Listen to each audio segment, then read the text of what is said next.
Good morning and welcome to a new blog. আজকে 17 September আর 17ই September মানে বিশ্বকর্মা পুজো। তো তোমাদের সকলকে জানাই বিশ্বকর্মা পুজোর অনেক অনেক শুভেচ্ছা। সবাই খুব ভালো থেকো, সুস্থ থেকো, সাবধানে থেকো এবং আমাকে জানিও তোমাদের আজকে কি প্ল্যানস রয়েছে। আমার আজকে একটা শ্যুট রয়েছে, আমি একটু বাদেই বেরিয়ে যাব, জাস্ট চিয়া সিডটা খেয়েই বেরিয়ে যাব। আর আজকে আমি জানি না ট্রান্সপোর্টের কি অবস্থা, বাট যাই হোক আমি সুষ্ঠুভাবে পৌঁছে গেছি এবং তোমরা দেখে বুঝতেই পারছো এই জায়গাটা তো তোমাদের বলতে গেলে এখন চেনাই হয়ে গেছে। তো আমি এসছি সুদীপাদির বাড়িতে। আর সুদীপাদি একজন অসাধারণ মেকআপ আর্টিস্ট। তোমাদের যদি কারুর যোগাযোগ করার ইচ্ছে থাকে তাহলে আমাকে ডেফিনেটলি কমেন্ট সেকশনে জানিও, আমি ডিটেলস দিয়ে দেবো। তারপরে এখন বাড়ি ফেরার পথ ধরেছি আর ডাব দেখে ভাবলাম যে একটুখানি ডাব খেয়ে নিই, কারণ ডক্টর বলেছেন প্লেন্টি অফ লিকুইডস। তো আমি এখন চেষ্টা করছি প্রতিদিনই প্লেন্টি অফ লিকুইডস খাওয়ার এবং ডাব তাদের মধ্যে অন্যতম। কারণ ডিরেক্টলি যদি ডাবের জল খাই তাহলে কোনো রকম অ্যাডাল্টারেশন বা কন্টামিনেশন হওয়ার চান্সেস কম থাকে। সেই জন্য কোনো সফট ড্রিঙ্কস বা কোনো প্যাকেজড কোনো কিছু খাওয়ার থেকে, কোনো রকম লিকুইড খাওয়ার থেকে আমার মনে হয় ডিরেক্টলি ডাবের জল খাওয়াটাই বেস্ট। তো লাঞ্চে রয়েছে ভাত, বেগুন ভাজা, করলা ভাজা, মুসুর ডাল আর চিকেনের ঝোল। তো তাড়াতাড়ি করে খেয়ে নিই, তারপরে একটা কাজ রয়েছে আর কি, মানে কিছুই না, ওই প্রসাদগুলো রয়েছে। এই যে এদিকে গোলাপ জামটা রয়েছে, যেটা আমরা বিশ্বকর্মা পুজোর জন্য ঠাকুরকে দিয়েছিলাম, আর এইটা হচ্ছে বাড়ির ঠাকুরের জন্য ছিল। তো এটা হচ্ছে বেকড রসগোল্লা। তো শুধুমাত্র পুজো দেবো আর বাড়ির ঠাকুরকে দেবো না, তা কি কখনো হয়?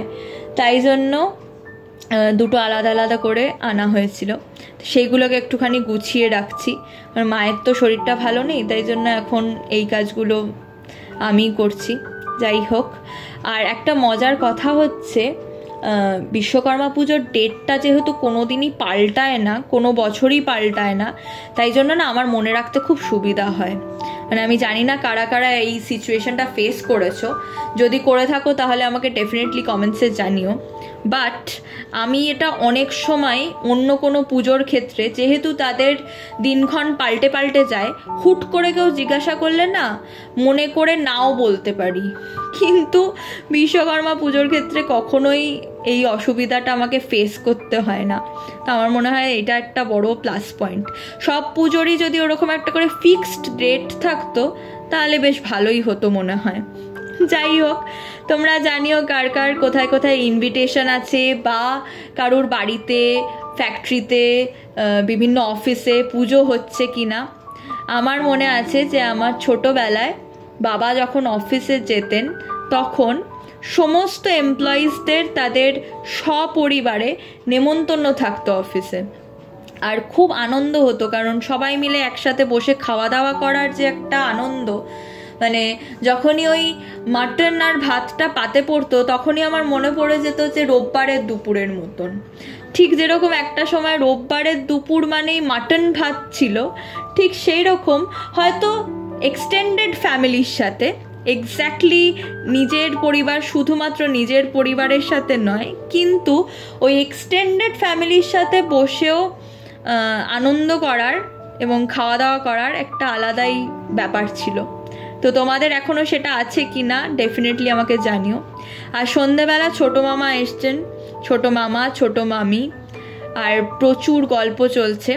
একটা মজার কথা হচ্ছে ছোটো মামা খুব ভালো স্টোরি টেলার, যার কারণে আমরা সবাই যখনই ছোটো মামা আসতেন এবং আমরা এক জায়গায় একত্রিত হতাম, মানে সব ভাই বোনেরা, এখন যেরকম সব শহর বদল হয়ে গেছে বা কর্মব্যস্ততায় খুবই কম দেখা হয়, খুবই কম কথা হয়, বাট তখন সবাই একসাথে গোল করে বসে ছোটো মামার কাছে গল্প শোনার একটা আলাদাই আনন্দ ছিল।